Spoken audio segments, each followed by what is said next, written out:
Les histoires de papa. Aujourd'hui, Monsieur Petit.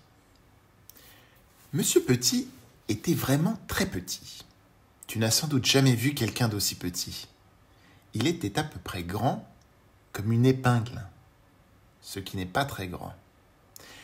Alors il vaudrait peut-être mieux dire que Monsieur Petit était aussi petit qu'une épingle.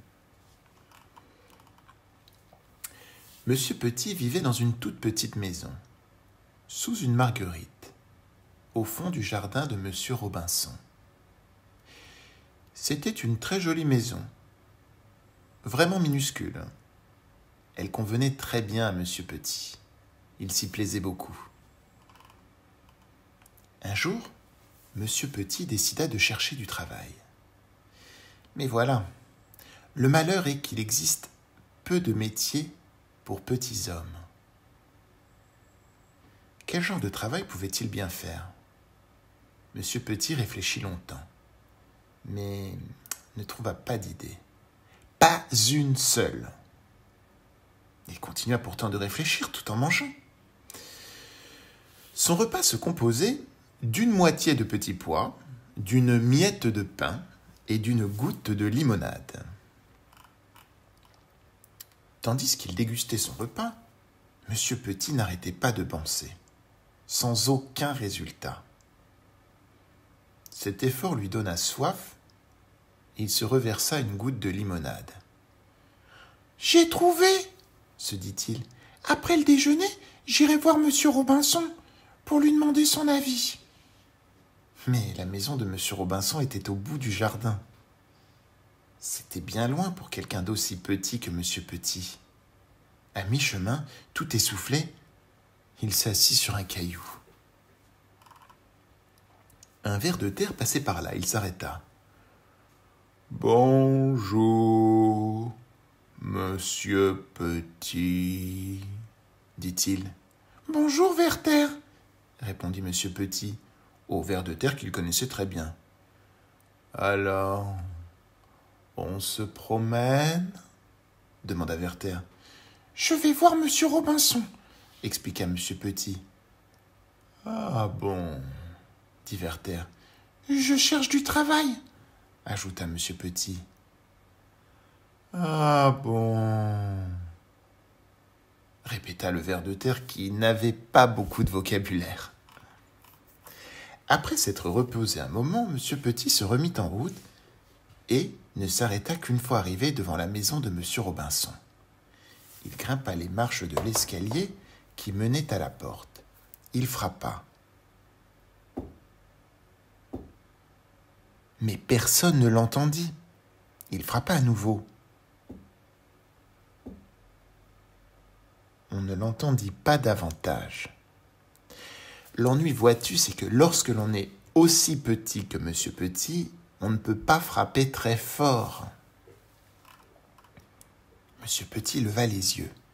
Là-bas, très haut, au-dessus de lui, il y avait une sonnette. « Mais pour sonner, il faut que j'atteigne la sonnette, » se dit-il. Il se mit donc à escalader le mur en s'accrochant aux briques.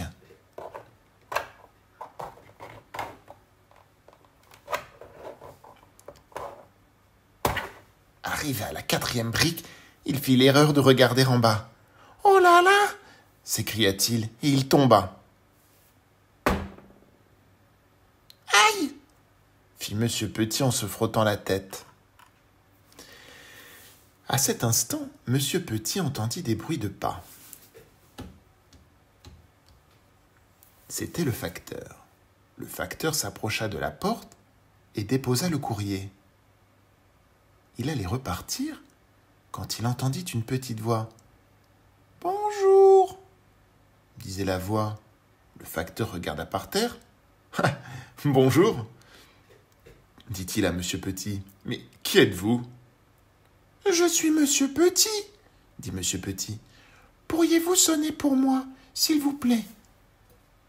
« Mais bien sûr, » répondit le facteur, et il appuya sur la sonnette. « Merci, » dit Monsieur Petit. Mais je vous en prie, dit le facteur, et il s'en alla.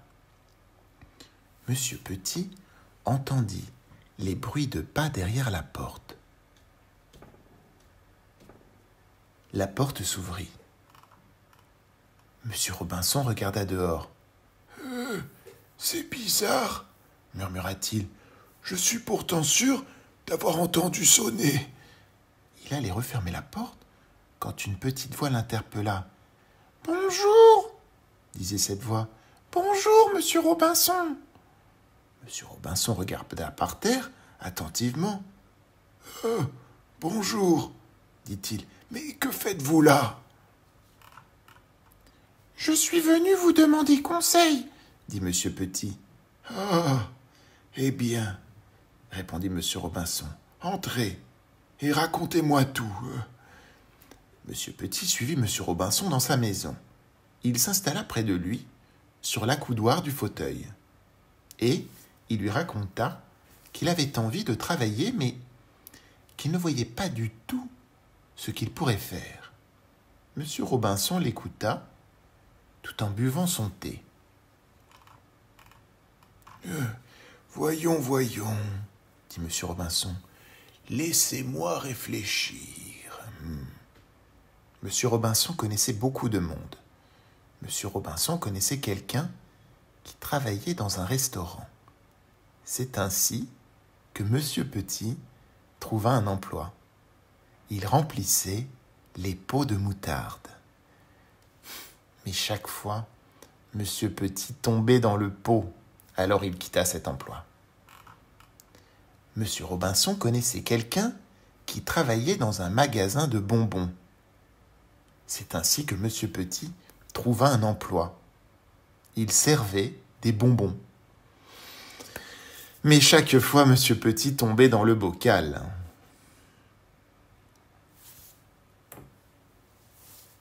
Alors, il quitta cet emploi.